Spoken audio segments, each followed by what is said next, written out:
Assalamualaikum warahmatullahi wabarakatuh. Shalom Om Swastiastu, Namo Buddhaya, salam kebajikan dan salam sejahtera untuk kita semua. Halo semuanya, apa kabar hari ini? Jumpa lagi dengan Smart Talk Show Semansa. Nah, sebelumnya aku mau ngucapin dulu nih selamat Hari Kartini untuk perempuan-perempuan hebat, khususnya di Indonesia ya. Nah, jadi hari ini kita mau bahas seputar Hari Kartini tentang perempuan-perempuan. Untuk kaum perempuan wajib nonton video ini sampai selesai. Tapi sebelum itu, perkenalkan nama saya Talita Putri Yolanda. Saya sebagai Ketua OSIS di SMA Negeri 1 Talan Ubi. Nah, hari ini Talita nggak sendirian. Talita ditemenin dengan seorang guru yang menginspirasi. Yap, ada yang bisa tebak? Ya benar sekali, Talita bersama dengan Ibu Vera Setiawati. Beliau sebagai guru bahasa Indonesia di SMA Negeri 1 Talan Ubi. Halo Ibu, apa kabar hari ini Ibu? Alhamdulillah, Alhamdulillah. Allahu Akbar, semangatnya. Alhamdulillah. Ibu gimana Bu mengajar hari ini Bu? Kebetulan sih jadi hari ini padat sekali dari pagi sampai sore. Akhirnya bisa menyempatkan waktu ya untuk podcast bersama dengan Talita untuk membahas seputar Hari Kartini tentang perempuan-perempuan di Indonesia ya Bu. Talita nih mau ngobrol ya Bu sama Ibu, kita santai aja. Bukan kebanyakan sih, kayak beberapa perempuan mungkin ya di sekitar Talita, mungkin di Indonesia ya, beberapa banyak ya sering galau-galau kayak gitu Bu. Terus juga perempuan ini kebanyakan kayak kurang semangat kalau belum dicat ayang atau belum ditelepon itu Bu, kayak aduh semangatnya tuh belum menyala gitu ya, semangatnya masih redup. Nah menurut Ibu ya Bu ya, di zaman sekarang perempuan itu gimana sih menurut Ibu? Menurut saya ya, kalau ada fenomena seperti yang diceritakan Talita tadi, bahwa ada yang pengennya tuh dicat ayang, ya benar. Pengennya itu punya saldo Shopee yang banyak, dia bersemangat. Sesungguhnya kita sebagai perempuan memang harusnya punya kemandirian tersendiri. Kita harus punya kemandirian, dan yang paling penting adalah idealisme. Bukan idealisme gimana-gimana juga, tapi kita juga harus punya prinsip bahwa sesungguhnya kebahagiaan yang dibutuhkan wanita tidak hanya berdasar pada uang semata. Bukan berarti cat ayang itu tidak bisa membahagiakan, bukan. Cuma kalau kita harus kembali ke realita hidup bahwa kita tidak harus selalu bergantung kepada yang namanya ayang ataupun uang untuk shopping, karena akan ada banyak hal yang harus kita amati dan kita pedulikan, kita memersatukan, kita putuskan dengan lebih baik. Gitu. Menurut Ibu hal-hal mungkin yang perlu di perempuan lakukan saat ini ya Bu untuk membangkitkan semangatnya gitu. Yang pertama, dari diri wanita tersebut kita harus punya kesadaran bahwa apa sih yang buat wanita itu bahagia. Bahagia di sini bukan kita cuma senang-senang ya, bukan. Tapi kita harus berpikir panjang. Misalnya, apakah cuma uang 1 miliar pun akan ada di tabungan atau akan ada di shopping, kita check out beli ini itu akan habis. Apa berarti lebih penting dari uang? Salah satunya adalah pendidikan. Lah, lantas gimana dong Bu? Apakah perempuan-perempuan Indonesia ini harus semuanya S3? Enggak juga. Karena esensi dari sebuah pendidikan bukan dari gelarnya, tapi dari apa yang dia dapat. Belajar tidak melulu dari bangku sekolahan atau undang kuliahan, tapi kita peduli lingkungan sekitar, kita buka mata, buka telinga, ada apa di lingkungan saya, kita ambil hikmahnya, jadikan pelajaran.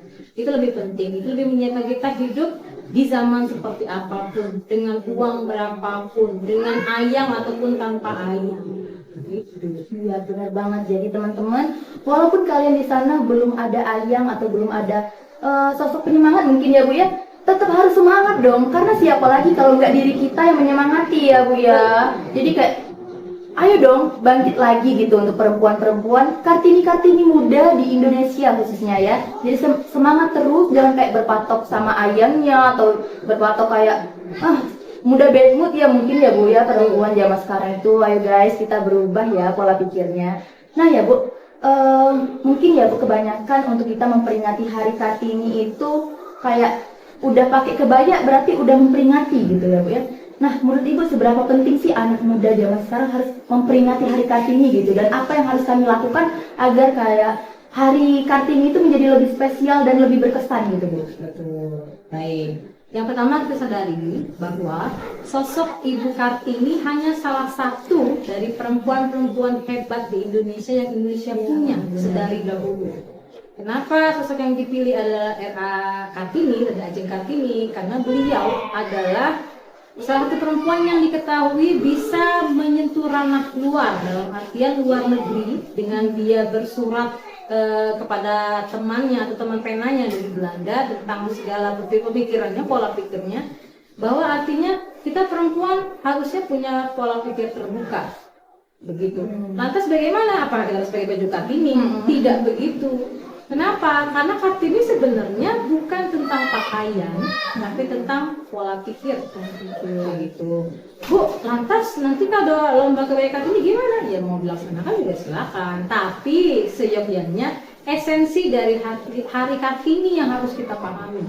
Kita harus benar-benar mendalami bahwa yang dimaui bukan kita berbaju Kartini, bukan, tapi kita berpola pikir Kartini. Artinya kita memiliki pola pikir sebagai perempuan untuk maju, tidak tertekan oleh keadaan, tidak tertindas oleh keadaan, apalagi misalkan tertindas dengan sesuatu yang sebenarnya receh ya, kalau bahasa kita ya, tidak ada artinya. Kalau kita sadar bahwa kita ini sosok penting dalam peradaban, kita adalah tiangnya. Perempuan atau ibu adalah tiang dari peradaban. Jadi kalau kita cuma masalah baju doang udah pusing, sayang sekali.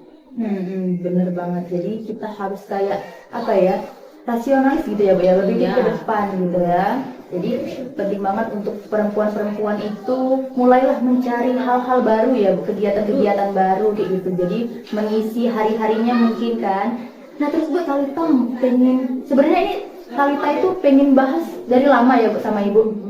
Kebanyakan ya Bu orang itu berpikir kayak perempuan nggak usah deh sekolah tinggi-tinggi, nggak usah berpendidikan sampai kayak tinggi-tinggi S mana gitu ya, tinggi-tinggi kayak gitu, S3, iya S3, S4, S5 gitu.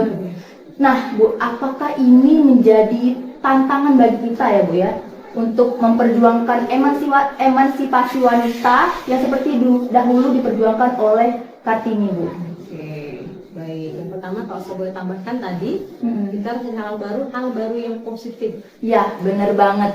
Karena di usia-usia Ananda semua kan itu masa-masa lagi cari sesuatu yang menurut Ananda itu menyenangkan Ananda.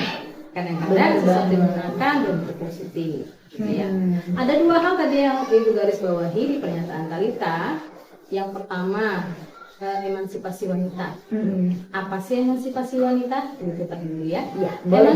Emansipasi wanita itu bukan berarti perempuan akan sama persis dengan laki-laki, nggak bisa darling. Karena sesungguhnya kodrat dari Tuhan menciptakan manusia dan manusia berupa laki-laki dan perempuan itu pun sudah berbeda kodratnya. Jadi nggak akan bisa yang namanya perempuan tidak hamil, kecuali ada hal tertentu ya, atau bagaimana gitu kan. Kemudian dia menolak hamil dalam alasan yang kurang bisa diterima akal sehat. Ada banyak kasus, contoh Jepang. Kita juga gimana ya kalau masalah Jepang, entah perempuan yang tidak mau hamil, entah laki-laki yang tidak mau bertanggung jawab. Pilihannya kan begitu kalau di Jepang. Yang sekarang kasusnya populasinya sudah mulai menurun. Sedari ibu SD, ibu belajar IPS, kalau di SD dulu namanya apa ya, IPS kalau nggak salah zamannya ibu. Itu memang piramida penduduk Jepang dari dahulu adalah piramida terbalik. Artinya apa? Artinya usia produktif, usia kerja dari 17 tahun ke atas hingga ke manula itu lebih banyak daripada usia anak-anak. Dan ternyata di zaman sekarang, di zaman kalian, di zaman anak-anak ibu sendiri, ternyata itu lebih parah. Mungkin gimana ya, piramidanya mungkin dulu begini, masih ada anak di usia 0 sampai 15 tahun. Kalau sekarang mungkin tambah dikit. Gimana piramidanya? Begini. Nah, lebih kecil ke bawah gini mungkin. Nanti dibayang-bayangin aja. Iya, dibayang-bayangin aja ya. Jadi sekiranya itu jadi masalah besar. Kenapa? Salah satunya mungkin di pola pikir perempuan yang berpola pikir bahwa saya tidak mau susah dengan mengurus anak. Saya tidak mau susah dengan nanti tubuh saya berubah ketika saya punya anak, melahirkan dan seterusnya. Tapi ada hal positif yang kita ambil di Jepang. Saya garis bawahi yang kedua yang disampaikan oleh Talita tadi. Bu, bagaimana? Apakah seorang yang punya pemikiran Kartini harus punya S3, S4, S5, ternyata di Jepang terbalik sayang. Mereka S2, S3 malah memilih jadi ibu rumah tangga. Lah, pentingnya apa Bu? Kok bisa? Sayang dong, udah S2, S3 tapi kerjanya malah di rumah ngurusin anak. Itu yang Ibu bilang tadi, perempuan adalah tiang peradaban. Kenapa? Karena sekolah pertama itu bukan playgroup, bukan TK kecil, tapi di rumah. Jadi sedari bayi di dalam perut, apa yang harus dilakukan ibunya? Ayo, apakah cuma sekadar mengandung? Tidak. Kalau yang Islam akan ada zikirnya, ngaji, salawat. Ada yang bilang teori mendengarkan musik klasik, ada yang mengajak ngobrol bayinya. Itu semua butuh ilmu. Loh, apakah ilmu itu harus S2, S3? Tidak. Tapi dengan terbukanya pola pikir, walaupun dia tamatan SMA atau SMP, dia bisa buka dari jurnal, dari tulisan, ataupun dari sumber-sumber ilmu lainnya, walaupun dia tidak bergelar S2 atau S3. Kemudian, satu lagi yang paling penting, pola asuh. Bagaimana cara seorang ibu menghadapi, kebetulan misal, anaknya 3, jaraknya dekat-dekat. Itu riweh kan ya? Kamu aja suka miara misalkan kucing 2, ribetnya minta ampun. Ini anak manusia 3 yang jaraknya dekat-dekat.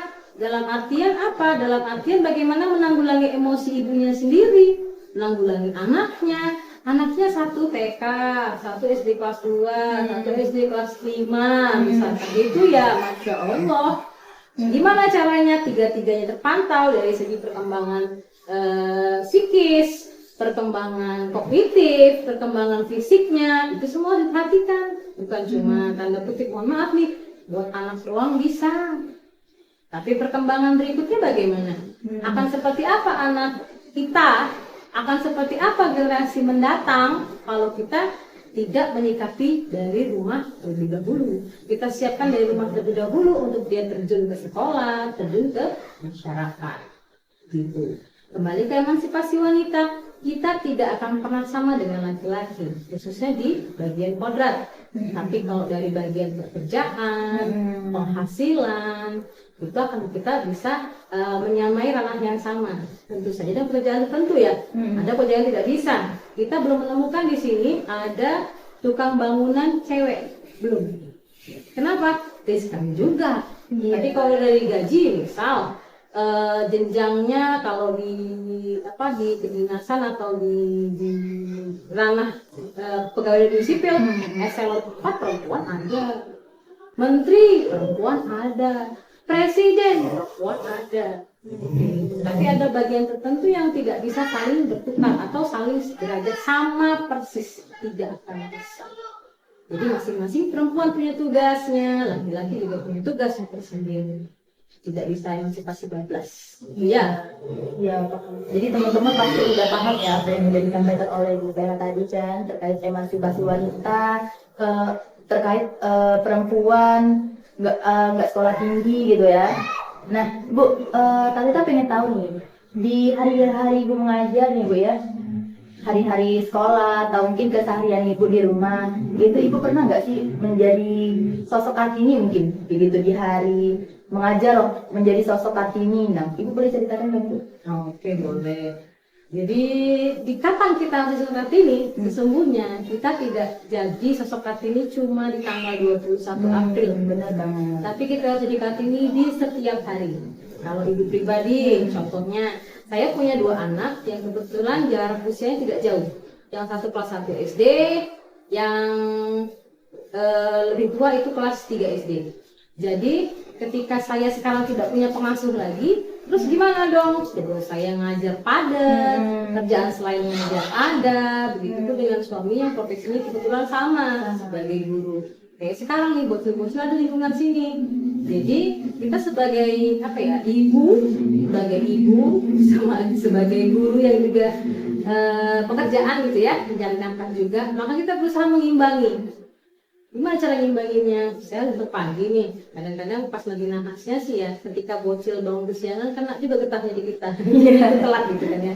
Jadi kita harus bangun pagi, nyiapin makan, sarapan, terus ngecek seragam-seragam, pakai kaos kaki sampai juga pakaian lengkap, buku mereka sudah saya siapkan, sudah dididik sedari mereka kecil bahwa malamnya atau sorenya sudah harus nyiapin buku untuk besok. PR harus dikerjakan, itu pola pembiasaan, tidak bisa harus pakai pecut, nggak bisa, karena kebiasaan. Jadi kalau kita nggak ngomong pun mereka akan menyiapin jadwal pelajaran untuk esok harinya. Kemudian, Bu, ngapain repot-repot masak, beli aja ngapa? Ibu sibuk dong, nanti terbengkalai. Kenapa? Karena saya sebagai ibu, saya punya prinsip bahwa anak saya harus makan masakan saya. Kenapa? Betul, anak saya dua-duanya perempuan. Jangan sampai mereka nanti takutnya terpola dari kecil makan keseringan jajan, akhirnya mereka pun terpatik, buat apa? Atau ada kalimat yang gini, cooking is not passion, not my passion. Bukan my passion ya, bukan our passion, tapi kadang-kadang kita diharuskan dihadapkan pada keharusan untuk memasak. Kenapa? Satu sisi, ya mereka punya keterikatan emosi dengan kita sebagai ibunya. Jadi kadang-kadang misal ada juga orang yang berkecukupan yang masak pembantu. Sekali ibunya masak nanti kadang-kadang kena sindir sama anaknya, gitu kan. Saya nggak mau. Nah nanti mereka pun ketika sebagai ibu mereka sadar bahwa ya saya harus yang masak. Kenapa? Bukan urusan makannya, tapi urusan kita memantau gizi apa yang kita masak, gitu kan ya. Kalau jajan kita nggak tahu, nggak MSG-nya, gitu kan, gulanya, kesegaran bahan-bahannya kita nggak tahu. Tapi kalau kita masak saja kita mantau tuh.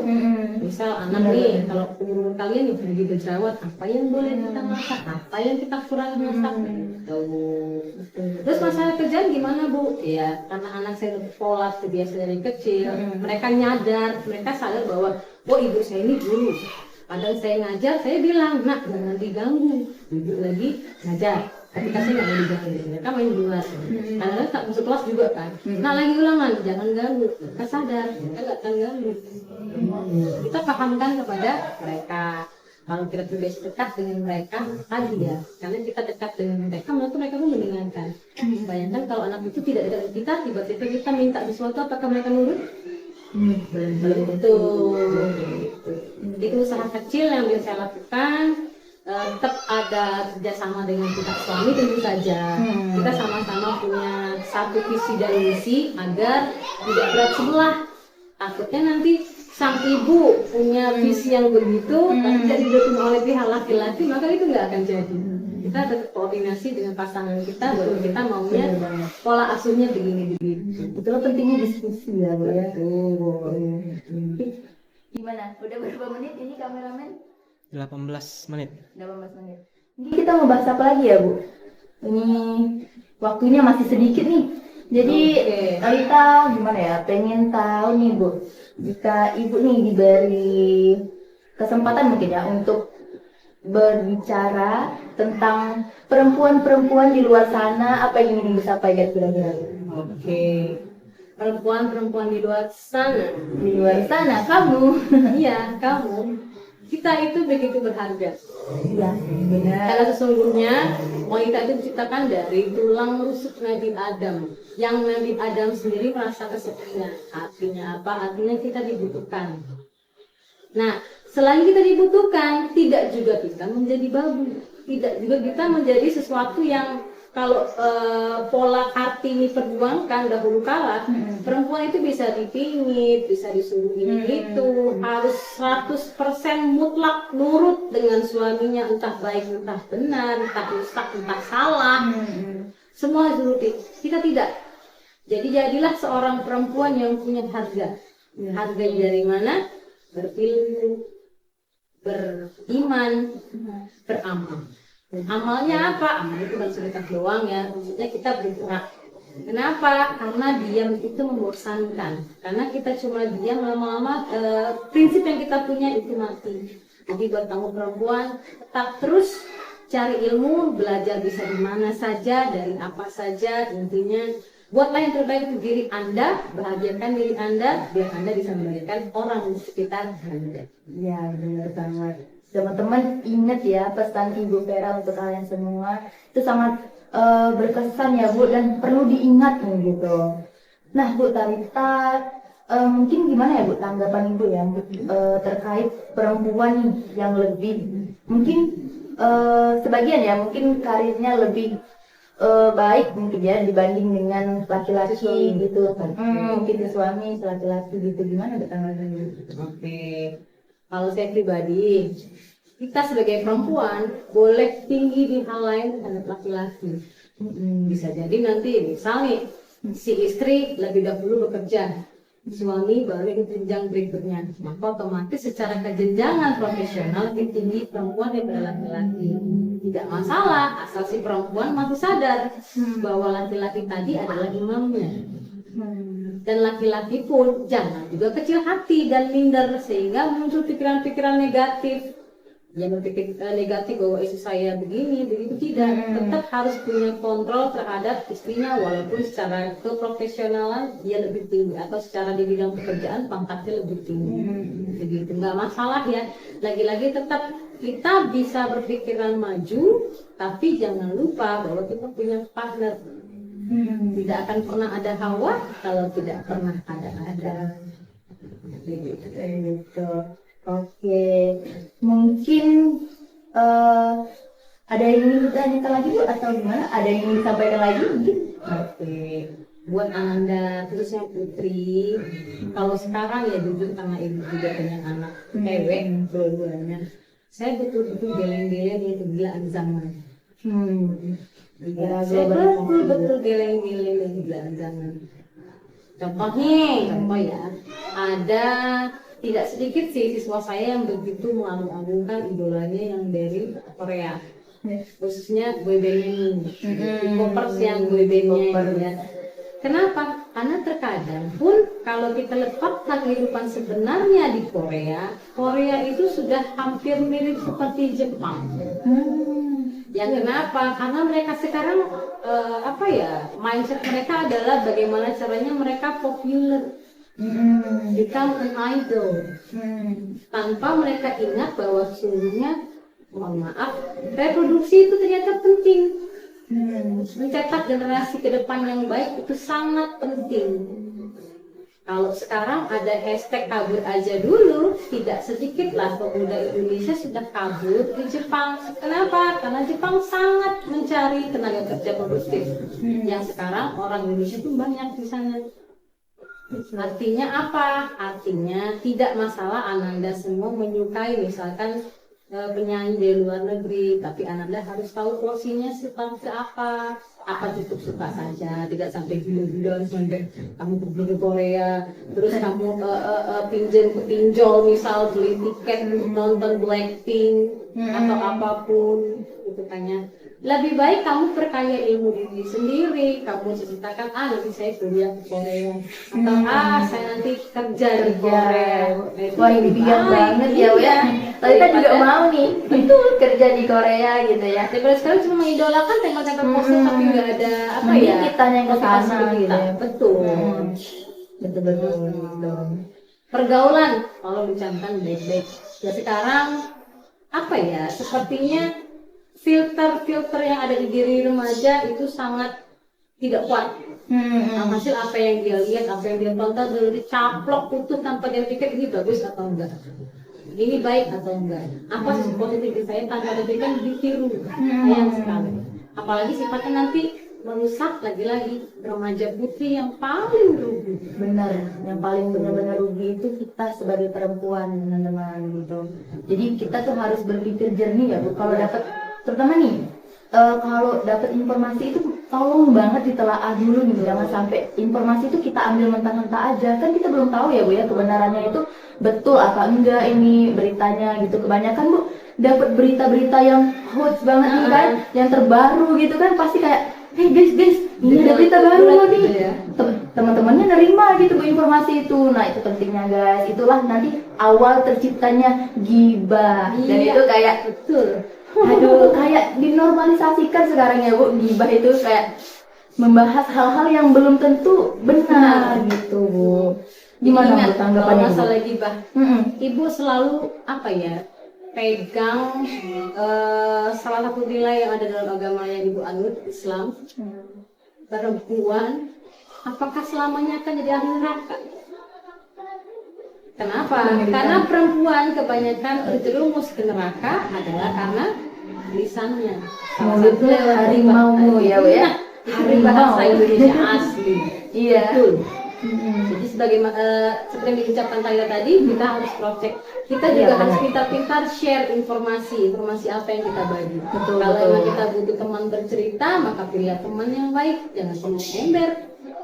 Bahaya. Akan dapat solusi, kamu ada masalah baru. Betul. Jadi ya guys, kita pinter-pinter kita nih ya dalam mengontrol diri kita gitu tentang hal-hal yang kayak ya kita kan nih di zaman sekarang ya Bu ya, banyak hal-hal mungkin di media sosial nih mungkin yang sering scrolling gitu ya, banyak informasi-informasi. Nah itu, dan juga nih Bu, kebanyakan ya Bu ya, kita lihat nih kayak remaja zaman sekarang nih Bu, kayak mungkin ya ketikannya ya Bu ya, kayak dengan temannya atau mungkin dengan apa yang mereka kirim gitu ya Bu, mungkin kurang baik ya Bu, mungkin mulai dari stiker-stiker yang agak aduh gimana gitu ya, dan juga mungkin ketikan-ketikan yang mungkin dapat menyinggung hati seseorang, atau komentar-komentar yang sering kalian tinggalkan di laman media sosial orang lain itu kayak aduh gimana itu bisa menyakitkan hati seseorang ya Bu. Karena Talita sendiri pernah nih kejadian nih kayak ada temen nih ketikannya mungkin kurang baik ya Bu ya, dan itu benar-benar bikin down banget, bikin kayak nyes gitu di hati Bu ya. Apalagi kita perempuan nih yang kayak gampang gimana gitu ya Bu ya. Gimana menurut Ibu Bu? Oke, itulah tadi pentingnya ilmu untuk kita, khususnya perempuan. Karena tadi perempuan itu paling lemah di lisan. Ya, Sekarang nggak pakai lisan, pakai jempol. ya. Gitu kan ya. Jempol itu ternyata berbahaya sekali. Kenapa? Di antara 5 jari yang paling fleksibel bergerak adalah jempol. Jarang ya Bu ya ngetiknya gini. Ada nggak ngerti yang pakai telunjuk? Jarang. Mama Ibu, mama. Linking bisa, enggak jempol. Terkadang gini, ingatlah satu, ibu lupa apakah itu hadis statusnya. Kalau kamu tidak bisa menyampaikan atau berkata yang baik, lebih baik diam. Ya benar-benar. Itulah yang Benar diam banget. adalah- Tante juga pernah dengar kata-kata itu Bu. Oke, termasuk di tayangan media sosial, kita harus pintar-pintar pilih mana yang penting kita komentari, mana yang tidak. Nah, sekarang itu kasih informasi ya. Katanya nanti kalau masuk dunia kerja, yang dicek bukan cuma daftar hidup kamu, bukan CV saja, bukan kurikulum vitae saja, tapi juga jejak digital yang pernah kamu tinggalkan di media sosial. Jadi bermedia sosial lah dengan bijak, silahkan dipilah mana yang patut dikomentari, mana yang tidak. Walaupun sekiranya kita mengomentarikan ya ampun, terkadang ya ampun itu bisa berarti lain untuk orang lain. Kadang nih ya Bu ya, cewek-cewek itu kayak ketikannya nih caps lock dikit kayak dikira marah, padahal itu tuh ya iseng aja mungkin ya. Jadi kayak bagaimana kita menanggapinya. Mencet caps lock lagi ya. Sering Bu kita caps lock dikit dikira marah gitu kan. Jadi pintar-pintar kita untuk memberikan informasi, untuk menyebarkan informasi. Karena apa guys, jejak digital itu kayak nggak bisa hilang ya Bu ya. Bisa jadi selamanya loh jejak digital itu. Jadi ya hati-hati aja guys gitu. Iya, Benar. satu hal lagi nih yang penting nih. Nah tadi kan ada kasus ketika di pemilihan kepala daerah tertentu, untuk pemilihan kepala daerah mana, itu sampai dicek postingan-postingan beliau dari awal. Kalau nggak salah yang kades perempuan, ada kades perempuan itu di scroll sampai ada yang bilang kades dulu LC, pengumumannya jadi benar sih. Itu kan sebenarnya jejak digital yang tanda kutip apa ya, mungkin agak kelam, tapi ternyata dibongkar oleh netizen ya, secara netizen itu terbaik di dunia mungkin. Iya. Itu sampai Plus 62 ya. keluarlah postingan-postingan beliau di zaman dahulu kala yang mungkin dipikir beliau juga nggak bakal keluar. Padahal kita selalu menghargai setiap perubahan, apalagi perubahan tiap fase hidup manusia menjadi Lebih baik. Siapa tahu yang itu sekarang. Satu hal lagi teman-teman, jangan lupa Anda juga sebagai perempuan kita jangan mudah baper.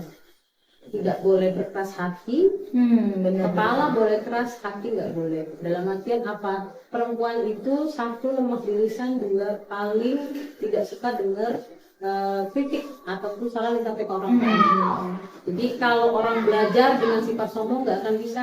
Kita harus rendah hati menerima ilmu baru dan sadar bahwa oh iya kemarin misal nih udah telah ngetik postingannya gimana, mau mintai postingan siapa gitu kan. Ya kamu sadarnya bukan berarti juga harus buat video klarifikasi minta maaf ke orangnya, tidak, tapi minimal sadar oh iya ya seharusnya saya nggak usah komen begitu, dan itu dilakukan di kehidupan sosial, media sosial yang lain. Jadi langsung komen gimana gitu ya. Iya, ya. Sekali lagi lebih diingatkan lagi ya teman-teman, kalau jejak digital itu bahaya banget.